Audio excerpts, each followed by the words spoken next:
اعوذ باللہ من الشیطان الرجیم بسم اللہ الرحمن الرحیم۔ بزرگان دین کا قول ہے کہ الفقیر مالہ مباح و دمہ حدر، یعنی کہ فقیر کا مال مباح ہے اور اس کا خون معاف ہے۔ الفقیر مالہ مباح و دمہ حدر، یعنی فقیر کا مال جو ہے مباح ہے اور اس کا خون معاف ہے، کوئی جرم نہیں ہے۔ درویش صادق وہی ہے جو نہ اپنے خون کا دعویٰ کرے اور نہ مال کا۔ اگر کوئی شخص اس کو قتل کرے تو وہ یہ سمجھے کہ یہ حکم خداوندی ہی تھا۔ جان جانے کو یوں تصور کرے کہ ہماری زندگی اسی قدر تھی۔ انسان سے خون بہا کا طالب نہ ہو، اس کا خون بہا کچھ اور ہے۔ من قتلت فی محبت فانا دیت، یعنی جو میری محبت میں مارا جائے اس کا خون بہا میں خود ہوں۔ من قتلت فی محبت فانا دیت، یعنی جو میری محبت میں مارا جائے اس کا خون بہا میں خود ہوں۔ فقیر کے مال پر اگر قبضہ کیا جائے تو وہ سوچ کر الحمدللہ کہے کہ بڑا حجاب سامنے سے دور ہو گیا۔ حضرت ابو بکر شبلی رحمۃ اللہ علیہ فرماتے ہیں کہ فقہاء کے مذہب میں زکوٰۃ کا حکم یہ ہے کہ 200 درہم پر جب سال گزر جائے تو 5 درہم نکالتا ہے، اور فقراء کے مذہب میں یہ ہے کہ جو کچھ مال و دولت ہو سب کچھ راہ خدا میں لٹا دے، اس کے بعد جان عزیز شکرانہ میں پیش کر دے۔ نوادر الاصول میں یہ ہے کہ خدا تعالیٰ نے خاص امت کو 1000 جزو پر تقسیم کیا، بعد وہ دنیا ان کے سامنے پیش کی گئی تو 900 جز دنیا کی طرف مائل ہو گئے اور کہنے لگے کہ دنیا آخرت کی کھیتی ہے، آج دانا چھٹیں گے تو کل کاٹیں گے، دنیا کے ساتھ ساتھ دین بھی ہونا چاہیے۔ اب رہے 100 جز تو ان کے آگے عقبہ لائی گئی تو 99 جز نے عقبہ کی طرف میل کیا۔ ان کا خیال ہوا کہ خداوند عز و جل نے اس کو ملک کبیر کہا ہے، بندہ حقیر کے لیے ملک کبیر بہت کافی ہے۔ رہ گئے 10 جزو تو ان کو بلا اور امتحان میں جب مبتلا کیا گیا تو ان میں سے 9 جز نے کہا انی مسنی الضر، یعنی مجھ کو نقصان نے چھو لیا، تو ان کے لیے یہ ابتلا اور مصیبت باعث حجاب ہو گیا۔ آخر میں صرف 1 جزو باقی رہ گئے، ان کو حضرت سمدیت سے خطاب ہوا کہ مطلوب تمہارا کیا ہے اور محبوب تمہارا کون ہے؟ ایک زبان ہو کر سب چینک اٹھے، انتا معبودنا و مقصودنا، انتا مطلوبنا و محبوبنا، یعنی تو ہی میرا پروردگار ہے، تو ہی میرا مقصود ہے، تو ہی میرا مطلوب ہے اور تو ہی میرا محبوب بھی ہے۔ تو رب العالمین کی ندا ہوئی، وانتم محبائی وانتم اصدقائی، یعنی بے شک تم میرے محبوب ہو، بے شک تم میرے دوست ہو۔ انتم محبائی وانتم اصدقائی، نقل ہے کہ اصحاب صفہ میں سے ایک صحابی کا عہد مبارک میں انتقال ہوا تو 1 دینار ان کی گدڑی میں پایا گیا۔ رسول صلی اللہ علیہ وسلم نے فرمایا کہ قیامت میں ان کو ایک داغ دیا جائے گا۔ دوسری دفعہ ایک اہل صفہ نے رحلت فرمائی تو 2 دینار نکلے تو آپ صلی اللہ علیہ وسلم نے فرمایا کہ ان کے لیے 2 داغ ہیں۔ اللہ اکبر۔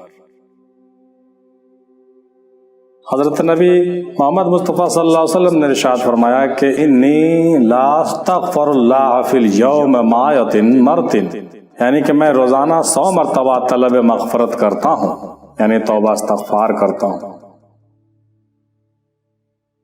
حضرت رابعہ بصری رحمۃ اللہ علیہ و رضوانہ فرماتی ہیں کہ استغفر اللہ من قلت صدق فی قولی استغفر اللہ، یعنی کہ میرے استغفر اللہ کہنے میں سچائی بہت کم ہے، میں اس سے خدا سے استغفار طلب کرتے ہوں۔ استغفر اللہ منی قلت صدقی فی قول استغفر اللہ، یعنی کہ میرے استغفر اللہ کہنے میں سچائی بہت کم ہے، میں اس سے خدا سے استغفار طلب کرتے ہوں۔ ایک بزرگ ارشاد فرماتے ہیں کہ سمم عن الدنیا وجالا فترتک الموت، یعنی کہ دنیا سے روزہ رکھو اور موت سے افطار کر لو۔ سمم عن الدنیا وجالا فترتک الموت، یعنی کہ دنیا سے روزہ رکھو اور موت سے افطار کر لو۔ حضرت ذوالنون مصری رحمۃ اللہ علیہ فرماتے ہیں کہ دنیا یومۃ ولنا فیہا صومن، یعنی کہ دنیا در حقیقت ایک دن سے زیادہ نہیں ہے اور ایک دن کا روزہ کیا دشوار ہے، یعنی کہ اس ایک دن کو محنت و مشقت، عبادت و ریاضت میں ہی گزار دینا چاہیے اور حصول و مقصود کے لیے ہر ممکن کوشش کر لینا چاہیے۔ من قتلہ محبتی فدیتا رویتی، یعنی کہ جو کوئی میرے محبت میں قتل ہوا اس نے میرا دیدار کر لیا، مطلب یہ کہ شہیدان محبت کا خون بہا میری رویت ہے، دیدار ہے۔ صفحہ نمبر 238 مکتوبات الصدیق۔ رسول اللہ صلی اللہ علیہ وسلم کی حدیث ہے کہ جو عمل کے انسان کرتا ہے اس کا اجر 2 گنا ملے گا، یہاں تک کہ 1 کا 70 تک اضافہ ہوگا، مگر روزہ ایک ایسا عمل ہے کہ جو خاص میرے لیے ہے اور اس کی جزا خاص میں ہی دوں گا اور اس کی جزا میں خود ہوں گا۔ صوفیہ اکرام جب چاہتے ہیں کہ کلام الہی کا دل میں سنیں تو 40 روز بھوکے رہتے ہیں، یعنی روزے کا چلہ کرتے ہیں، 30 دن کے بعد افطار کرتے ہیں اور پھر 10 روزہ اور آب و دانہ بغیر کھائے پیے رہتے ہیں، یعنی کل ملا کر 40 روز مسلسل بھوکے پیاسے رہتے ہیں۔ تو ان کا نتیجہ یہ نکلتا ہے کہ خداوند قدوس جل وعلا ان کے دل میں خلوت میں باتیں کرتا ہے۔ ان کی ایک اصل زبردست ہے، اور انبیاء کے لیے جو چیزیں بظاہر روا ہیں اولیاء کے لیے بااسرار جائز ہے۔ مریدین میں 3 صفت لازمی ہونی چاہیے: جب تک نیند کا غلبہ نہ ہو نہ سوئے، جب تک ضرورت نہ ہو بات نہ کرے، اور جب تک فاقہ نہ ہو وہ نہ کھائیں۔ یہ مریدوں کے 3 صفتیں لازم قرار دی گئی ہیں۔ کشف المعجوب میں داتا گنج بخش حجویری رحمۃ اللہ علیہ لکھتے ہیں کہ روزہ جوارے کے لیے بلا ہے، اور دل کے لیے صفا ہے، اور جان کے لیے ولا ہے، اور سر کے لیے بقا ہے۔ ہمارے آقا صلی اللہ علیہ وسلم صاحب شریف بانی اسلام رسول اللہ صلی اللہ علیہ وسلم فرماتے ہیں کہ تم اپنے شکم کو گرسنا، جگر کو تشنا اور بدن کو برہنا اور خستہ رکھو تو امید ہے کہ اپنے پروردگار کو کھلم کھلا دیکھو گے۔ تم اپنے شکم کو گرسنا، جگر کو تشنا اور بدن کو برہنا اور خستہ رکھو۔ عربی میں آپ صلی اللہ علیہ وسلم کے الفاظ ہیں کہ جواؤ بطونکم وازلما والبادکم وعزا واجسادکم لعلکم ترون ربکم عیانا۔ اس کا مطلب یہی ہوا جو اوپر بیان کیا گیا کہ تم اپنے شکم کو خالی رکھو، جگر کو پیاسا رکھو، بدن کو ننگا رکھو اور خستہ حال میں رکھو، تو کیا ہوگا؟ امید ہے کہ اپنے پروردگار کو کھلم کھلا دیکھو گے، تجلیات الہی سے محظوظ ہو جاؤ گے۔ اس کی تصریح میں مخدوم بابا بیائی رحمۃ اللہ علیہ لکھتے ہیں کہ اس عالم میں دل کی آنکھ سے ایسا دیکھو گے کہ شاید وہ باید مثلاً جس کو اس عالم میں لقا ہوئی وہ پہنچ گیا، اور جو پہنچا اپنا شناسہ ہو گیا، وہ فنا کے مقام سے گزر کر بقا کے مقام سے بھی گزر گیا، یہاں تک کہ انوار و رخسار و محبوب نے برق طور کا کام کیا اور جلا کر خاکستر بنا دیا۔ جس وقت عارف سالک اس مقام پر آتا ہے اس وقت کسی عبادت کی اس کے طرف نسبت کرنا گمراہی کے دائرے میں آتا ہے، اور اس حال میں کچھ اشارہ کرنا اس طرف اندھا پنی کہا جائے گا۔ میں نے ایسے مقام میں اس کو عبادت و ریاضت سے نسبت دینا بیوقوفی ہوگی۔ ان للہ وسبعین الف حجابا من نور لو کشف احدا لہن لا حرکت سبحات وحبہ ما ادرکہ بصرہ، یعنی کہ اللہ کے لیے 70,000 نور کے پردے ہیں، اگر ایک بھی کھلا تو جلا دے گی، اس کے چہرے کی کرن اس کو کوئی آنکھ نہیں دیکھ سکتی۔ ان للہ سبعین الف حجاب من نور لو کشف احدا لہن لا حرکت سبحات وحبہ ما ادرکہ بصرہ، یعنی کہ اللہ کے لیے 70,000 نور کے پردے ہیں، اگر ایک بھی کھلا تو جلا دے گی، اس کے چہرے کی کرن اس کو کوئی آنکھ نہیں دیکھ سکتی۔ ان الملوک اذا دخلوا قریۃ افسدوها، یعنی کہ جب بادشاہ کسی گاؤں میں داخل ہوتے ہیں تو اس کو خراب کر ڈالتے ہیں۔ ان الملوک اذا دخلوا قریۃ افسدوها،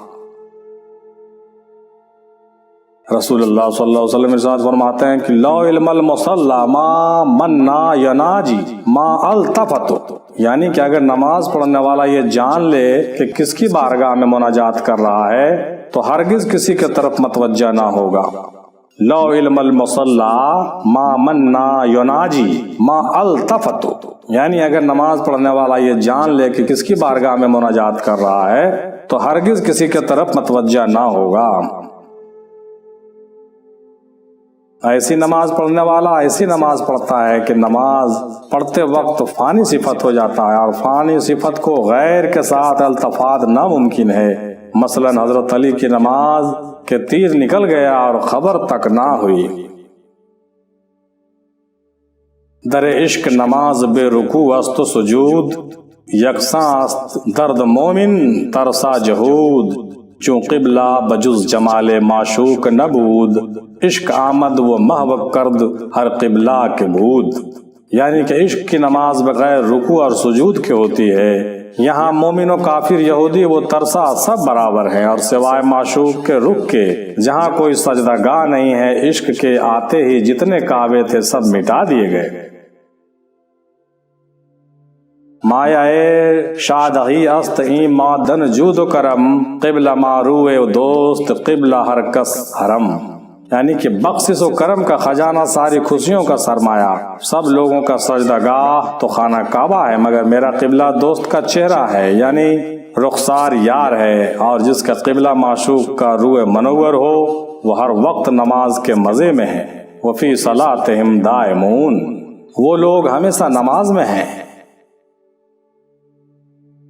سلطان المحققین قطب بہار خواجہ شیخ مخدوم جہاں مخدوم الملک حضرت مخدوم شرف الدین یحییٰ چشتی فردوسی منیری بہاری رحمۃ اللہ علیہ کیا لکھتے ہیں کہ حفظہ رکت نماز از دل و جہاں ملک شہردہ ہزار عالم ران، یعنی کہ 17 رکعتیں دل و جان سے اگر ادا کی جائیں تو اس کو 18,000 عالم کی ملکیت سمجھنا چاہیے۔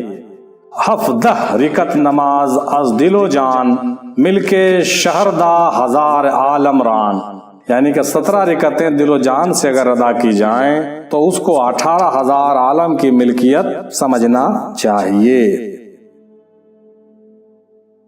بزرگوں کا مقولہ ہے کہ جب مرید کی نماز و نیاز میں اجتماع ہو جاتا ہے اس وقت مرید حالت تفرقہ سے راہبری نور نماز مقام جمع میں پہنچتا ہے۔ اب اس کی حالت کیا ہوتی ہے کہ بدن اس کا مقابلہ کعبہ اور دل برابر اور سے اعلیٰ، اور لطیفہ سر اس کا مشاہدہ رب العزت میں غرق ہوتا ہے۔ نماز کیا چیز ہے اور اس میں کیا کیا راز و نیاز ہے، اس لیے اس کا سخت ادب درکار ہے۔ ہرگز ہرگز بے باکی یا آزادی کے ساتھ نماز کے حضور میں قدم نہ رکھنا۔ 1,24,000 پیغمبران علیہ الصلوۃ والسلام جو کہ گوہر نبوت و عظمت ہیں، سمجھو کہ اسی خلت کی آرزو میں ان کی عمر بسر ہو گئی، اور نقاب خاک ڈال کر منہ چھپا لیا کہ نماز کی معراج کمال تک کسی طرح پہنچے، نماز کی معراج کمال تک کسی طرح پہنچے۔ یہ تمام انبیاء علیہ السلام کی خواہش اور ان کی تمنا رہی تھی۔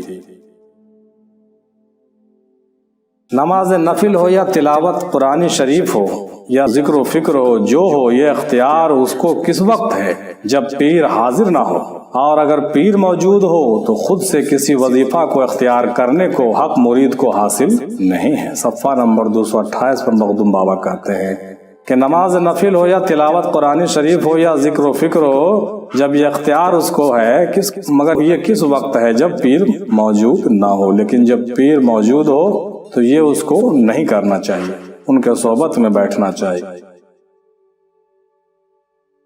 بزرگوں نے کہا ہے کہ اگر دولت صحبت کسی صاحب دل کے میسر نہ ہو تو کم سے کم اتنا ضرور ہونا چاہیے کہ روزانہ ایک جزو یعنی ایک باب ان کے کتابوں کا یا ان کے تذکرہ کا یا ان کے اقوال کا آدمی کو پڑھ لینا چاہیے۔ یہ صفحہ نمبر 226 پر لکھتے ہیں مکتوبات صدی میں۔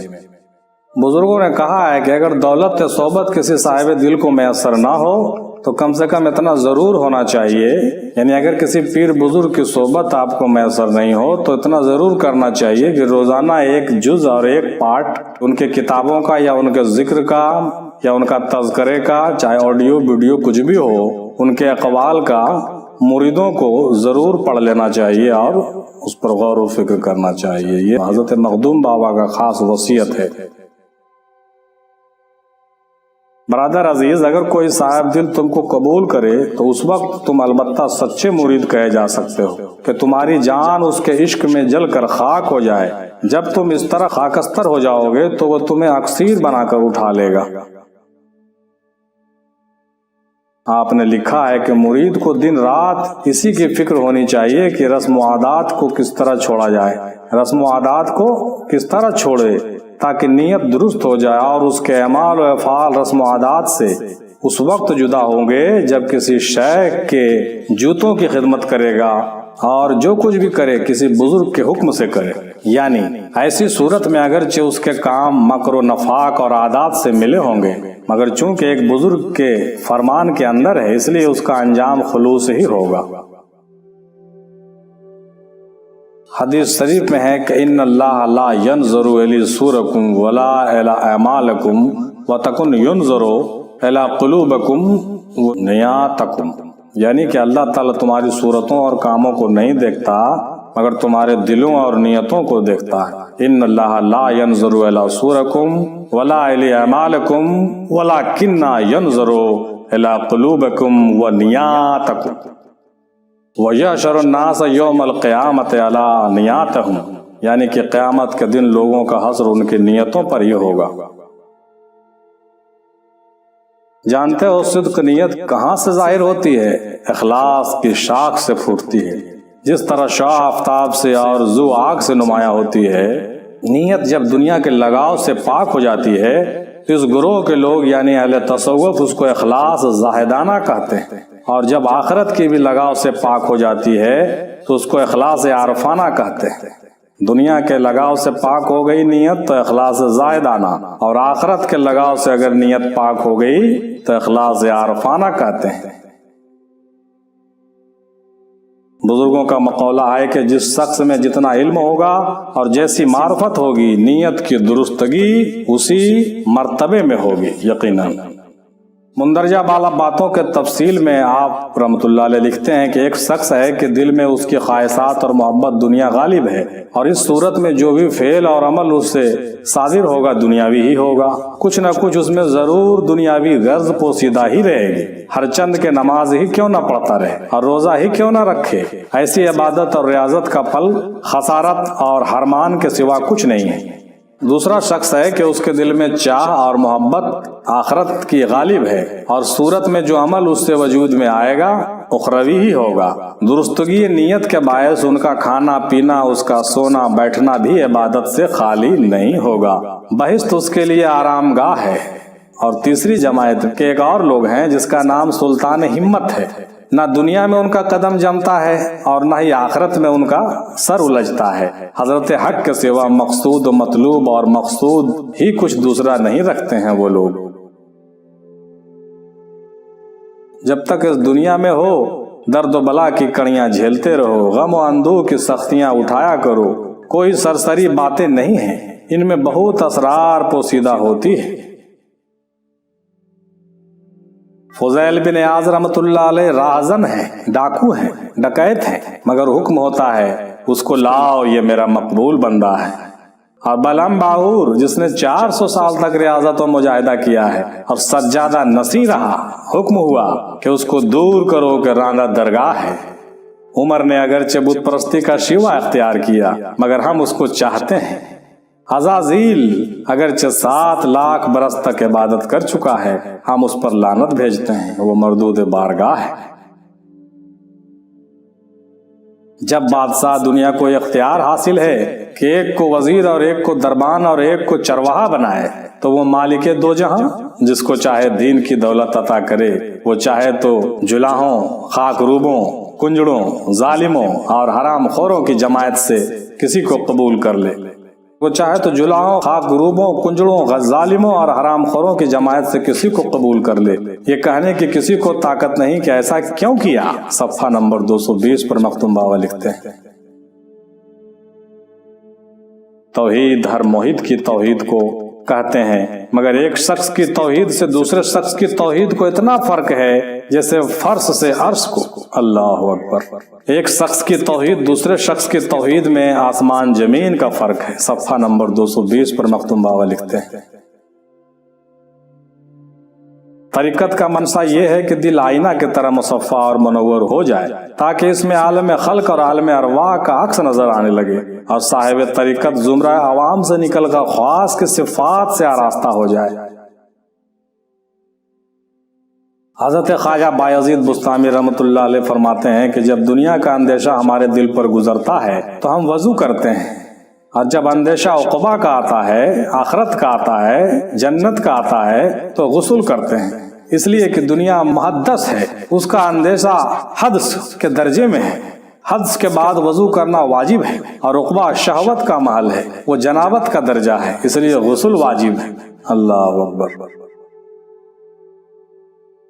حضرت ابراہیم خاص رحمۃ اللہ علیہ فرماتے ہیں کہ ہم اللہ تعالیٰ سے دنیا میں عمر ابدی چاہتے ہیں تاکہ اہل بہشت نعمت بہشت میں مشغول رہیں، اور ہم بلائے دنیا میں گرفتار رہ کر حفظ آداب شریعت پر قائم و دائم رہیں۔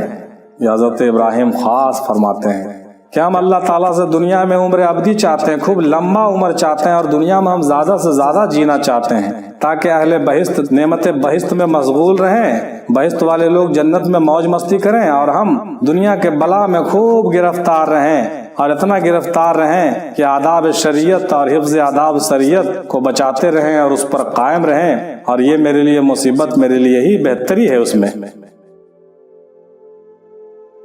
سنو کہ مقام طہارت بغیر کثیر مجاہدہ کے مرید کو حاصل نہیں ہو سکتا، اور بہترین قسم کا مجاہدہ طہارت ظاہر کے آداب میں نگہداشت ہے، اور ہر حال میں بقدر وسعت ثابت قدم رہنا ہے، اس لیے کہ ظاہر کو باطن سے خاص لگاؤ ہے۔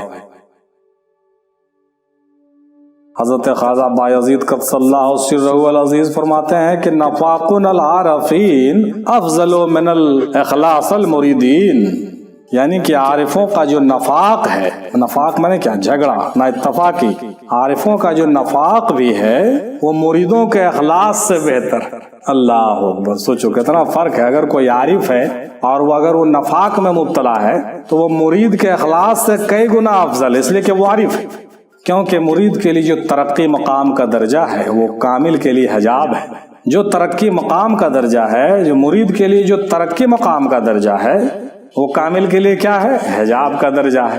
مرید کی ہمت کا تقاضا یہ ہے کہ کرامت حاصل ہونا چاہیے، اور کامل کی ہمت اس کی مقتضی مکرم ملنا چاہیے، یعنی کامل کی جو ہمت ہے وہ بالکل بہت جدا گانا ہوتی ہے، کامل کی ہمت اس کی مقتضی کے مکرم ملنا چاہیے، یعنی جو مرید کے لیے ترقی ہے وہ کامل کے لیے پردہ اور حجاب ہے۔ صفحہ نمبر 218۔ جس طرح طہارت جسمانی کے بغیر نماز درست نہیں، اسی طرح طہارت دل کے بغیر اللہ کے معرفت حاصل نہیں ہوتی ہے۔ جس طرح بدنی طہارت کے لیے پاک پانی چاہیے، دل کی طہارت کے لیے پاک توحید کی ضرورت ہے، پاک توحید کی ضرورت ہے، نہ کہ ملوث کی۔ عقل حلال، صدق مقال، جملہ حواس کا معیشت و خلاف سے پاک ہونا، اور دل کا اوصاف ذمیمہ، بغض و حسد و کینہ وغیرہ سے پاک رہنا ہے۔ اجمالاً 3 قسم کے طہارت ہوتی ہے: تن، جامہ، لقمہ۔ جب وہ حلال ہو گیا تو مرید نے ایک قدم دین کی راہ طے کر لی۔ تن، جامہ اور لقمہ، یہ 3 چیزیں اگر حلال ہو گئی تو مرید نے ایک قدم دین کی راہ طے کر لی۔ حواس خمسہ جب خلاف معصیت سے پاک ہوئے تو 2 قدم راہ ملے۔ حواس خمسہ کو پاک کیا تو 2 قدم ہوئے، اور جب دل اوصاف ذمیمہ سے پاک ہوئے تو مرید نے 3 قدم راہ طے کر لی۔ دل کو اوصاف ذمیمہ سے، گندے صفات سے پاک کرنا ہوگا، تب کیا ہوگا؟ 3 قدم چلے۔ توبہ کی حقیقت یہاں پر جا کر کے کھلتی ہے 3 قدم پر، اور مرید حقیقتاً اس مقام پر پہنچ کر تائب ہو جاتا ہے، یعنی پلیدگی اور آلودگی دور ہو گئی اور پاکی ظاہر ہو گئی۔ مطلب پہلا قدم، 2 قدم اور 3 قدم پر بالکل صحیح کہا انہوں نے، اوصاف ذمیمہ، اور 3 قدم پر صاف ہو۔ پہلا قدم پر تن کی صفائی، جامہ کی صفائی، لقمہ کی صفائی، اور 2 قدم میں حواس خمسہ کی صفائی، عادات کی صفائی، اور 3 قدم میں اوصاف ذمیمہ کی صفائی۔ تب جا کر کے یعنی پلیدگی اور آلودگی دور ہو گئی اور پاکی ظاہر ہو گئی۔ وآخر دعوانا الحمدللہ رب العالمین برحمتک یا ارحم الراحمین، باق لا الہ الا اللہ محمد رسول اللہ صلی اللہ علیہ وسلم۔